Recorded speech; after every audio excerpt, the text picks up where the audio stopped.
Une vidéo ce soir en soutien aux étudiantes, aux étudiants qui occupent l'université de Paris-Nanterre depuis le 27 octobre.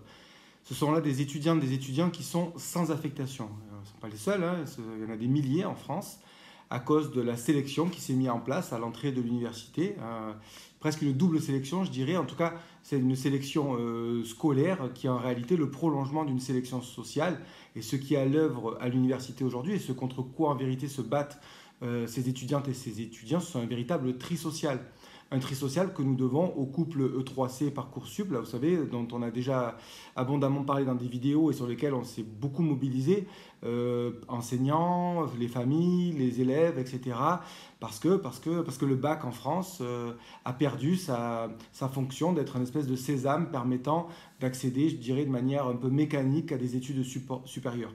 Ça, c'est très grave. C'est donc pour ça que j'apporte là tout mon soutien à ces soixantaines d'étudiants, des étudiants qui manifestent et qui occupent le bureau de la présidence de l'université de Paris-Nanterre. Hein, voilà.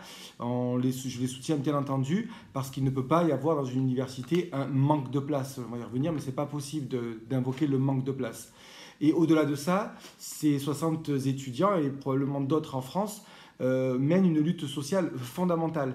Hein, c'est la lutte pour le droit à étudier pour toutes et tous qui en réalité nous invite à nous interroger sur le rapport que nous avons dans la société avec l'éducation, avec la connaissance, avec la science en général. C'est tout ça qui est interrogé et qui nécessite évidemment des investissements majeurs. Et c'est l'inverse ce qui est fait parce que il faut se le dire tranquillement, il y a pas de raison qu'il n'y ait pas assez de place dans une université, comme il n'y a pas de raison qu'il n'y ait pas assez de place à l'hôpital, ou pas assez de place pour les enfants en situation de handicap dans des dispositifs spécialisés, ou pas assez de place en EHPAD, ou je ne sais pas trop quoi.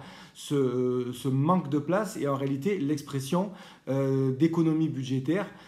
Donc en fait, ces étudiantes et ces étudiants de Nanterre se battent pour quoi? Pour une meilleure répartition des richesses, une répartition des richesses qui soit plus équitable, plus juste. Et donc, bien entendu, je leur apporte tout mon soutien et j'espère qu'ils seront victorieuses et victorieux dans leur lutte.